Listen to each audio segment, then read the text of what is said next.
नमस्कार, the credible news में आपका स्वागत है। मैं हूं शालिनी। क्या वोट चोरी के मुद्दे को फिर एक बार भटकाने की कोशिश की जा रही है? क्योंकि जिस तरीके से पूरी की पूरी बीजेपी या कहें अब तो पीएम नरेंद्र मोदी उस गाली वाले मुद्दे को लगातार खींचते हुए नजर आ रहे हैं, वो तो यही बता रहा है कि जिस तरीके से बिहार के अंदर वोट अधिकार यात्रा निकाली गई, वोट चोरी के मुद्दे को गली गली तक लाया गया, वो कहीं ना कहीं अब पूरी की पूरी बीजेपी के लिए परेशानी बनता हुआ नजर आ रहा है। जहां एक तरफ बीजेपी पार्टी ने इस गाली वाले मुद्दे को खूब भुनाने की कोशिश की, बीजेपी पार्टी के लोग कांग्रेस दफ्तर तक पहुंच गए, वहां पर तोड़फोड़ की, पत्थरबाजी करनी शुरू कर दी। उसकी तमाम वीडियो हमने देखी कि किस तरीके से बीजेपी के लोग बिहार के पटना के अंदर कांग्रेस दफ्तर पहुंचते हैं और वहां पर खुलेआम गुंडागर्दी करते हैं और बीजेपी के नेता इस पर तमाम तरह के बयान देते हुए नजर आते हैं। वहीं दूसरी ओर कल पीएम नरेंद्र मोदी खुद भी कैमरे के सामने आते हैं और कैमरे के सामने आने के बाद फिर वही पुराने अंदाज में रोना शुरू कर देते हैं कि देखिए, मेरी मां को गालियां दी गई। ये सिर्फ मेरा या मेरी मां का अपमान नहीं है, ये पूरे के पूरे देश का अपमान है, बिहार के लोगों का अपमान है। तो अब आप समझ सकते हैं कि किस तरीके से बिहार चुनावों से पहले अब इस गाली वाले मुद्दे को खूब भुनाने की कोशिश तो की ही जा रही है। वहीं दूसरी ओर कल जब पीएम नरेंद्र मोदी ये बात कह रहे थे तो वहीं बिहार के अंदर बीजेपी के नेता दिलीप जायसवाल का एक वीडियो भी खूब वायरल हुआ कि देखिए, वो इतने ज्यादा भावुक हो गए पीएम नरेंद्र मोदी की बातें सुनकर कि उनकी आंखों से आंसू छलकने लगे और उनका दर्द, उनका दुख जो था वो कई मीडिया चैनल्स पर बड़ा जूम कर करके दिखाया जा रहा था कि देखिए, पीएम नरेंद्र मोदी को जितना दुख हुआ है उससे ज्यादा जो दुख है वो तो बीजेपी के नेताओं को हो रहा है, या कहे कि खासकर दिलीप जायसवाल को हो रहा है, जो खुद एक मंच से ये कहते हुए नजर आए थे कि देखिए, हमारे गांव में तो बहुत खतरनाक गालियां दी जाती हैं और हमारे गांव के अंदर तो किस तरीके से जो बच्चे हैं वो हेडमास्टर को गालियां देकर चले जाते हैं। सोशल मीडिया पर उनका ये वीडियो खूब वायरल हुआ था। ये वही दिलीप जायसवाल है जो पीएम नरेंद्र मोदी के कल के भाषण के बाद काफी ज्यादा रोते हुए, भावुक होते हुए नजर आए थे। यानी आप समझ सकते हैं कि भारतीय जनता पार्टी का जो दोहरा चेहरा है वो किस तरीके से साफ साफ नजर आता है। वहीं दिलीप जायसवाल की तो क्या ही बात की जाए, खुद पीएम नरेंद्र मोदी किस तरीके से जर्सी गाय, कांग्रेस की विधवा जैसे शब्दों का इस्तेमाल खुले मंच से करते हुए नजर आए थे। यहां तक कि उन्होंने कांग्रेस की सांसद रेणुका चौधरी को शूर्पणखा तक कह दिया था और खुद बीजेपी के कई नेता एक से बढ़कर एक बयान जो है वो महिलाओं के अपमान में देते हुए नजर आए हैं। खुद आप देखिए कि किस तरीके से अश्विनी चौबे, जो कि बीजेपी के बड़े नेता माने जाते हैं, उन्होंने सोनिया गांधी को एक मंच से इटली की गुड़िया कह दिया था, जहर की पुड़िया और पूतना जैसे न जाने कैसे कैसे शब्दों का इस्तेमाल किया था।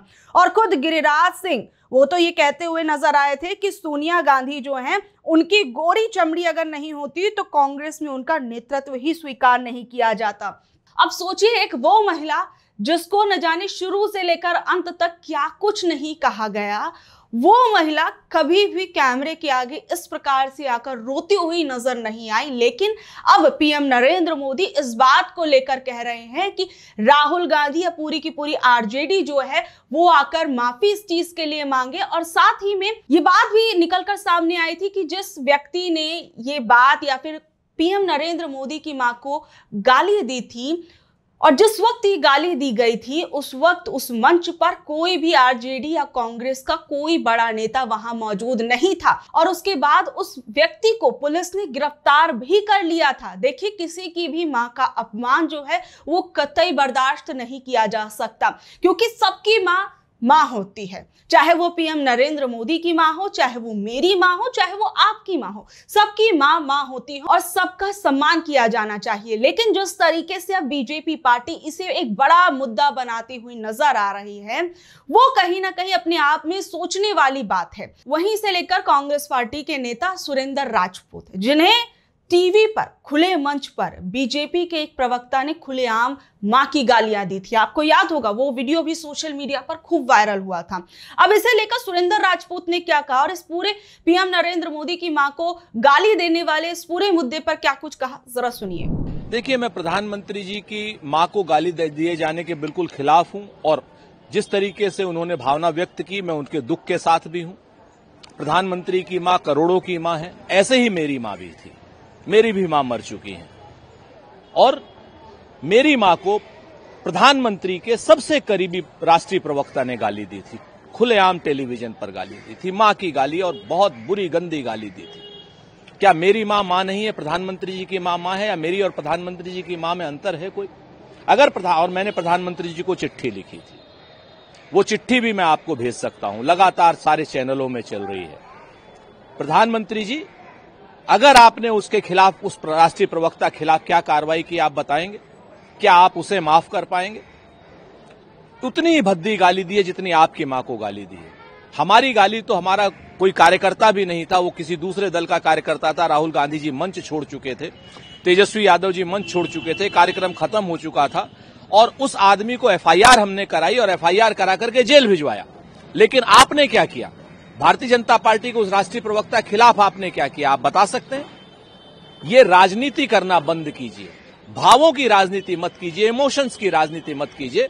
अगर आप में मां के लिए इमोशन है तो मेरी मां के खिलाफ गाली और अपशब्द देने वाले को भी माफ मत कीजिए, एफआईआर कीजिए, उसको पार्टी से निकालिए। तब मैं मानूंगा कि आप मां के लिए इतने चिंतित हैं और मां के लिए भावपूर्ण हैं। वरना तो ये माना जाएगा कि आप अपनी मां के नाम पर राजनीति कर रहे हैं।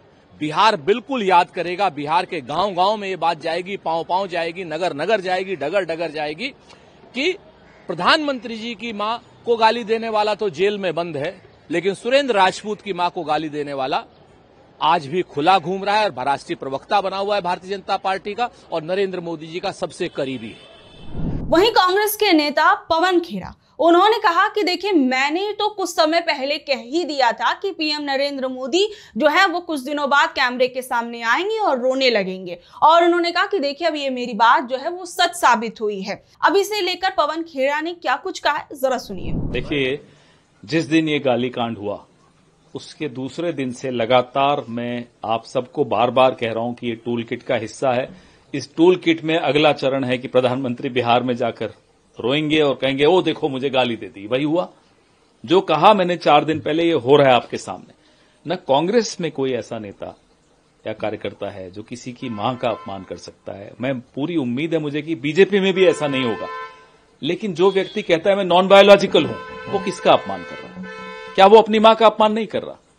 तो इस तरह की भाषा प्रधानमंत्री को अपनी मां के लिए नहीं उपयोग करनी चाहिए। अपने आप को नॉन बायोलॉजिकल कहकर जो अपमान उन्होंने अपनी मां का किया, स्वर्गीय मां का किया, हमें अच्छा नहीं लगा। और अब ये टूल किट चलेगा भी नहीं कि आप किसी से बदमाशी करा दो, हमारे मंच जहां सभा समाप्त हो गई वहां अपने आप को गाली दिलवा दो, फिर आओ रोने, देखो मुझे गाली दे दी, मुझे गाली दे दी। ये बहुत बार हो चुका है, बार बार नहीं होगा। तो जिस तरीके से ये पूरा गाली का विवाद चल रहा है, पीएम नरेंद्र मोदी ने अब खुद आकर कैमरे के आगे जो कुछ कहा है, इस बारे में आप लोग क्या कुछ कहेंगे? और साथ ही में अब जिस तरीके से इस पूरे के पूरे विवाद को एक बड़ा मुद्दा बनाने की कोशिश की जा रही है, इस बारे में आप लोग क्या कुछ कहेंगे? नीचे दिए कमेंट बॉक्स में जरूर बताइएगा और ऐसी अपडेट से जुड़े रहने के लिए देखते रहिए द क्रेडिबल न्यूज। मैं हूं शालिनी, धन्यवाद।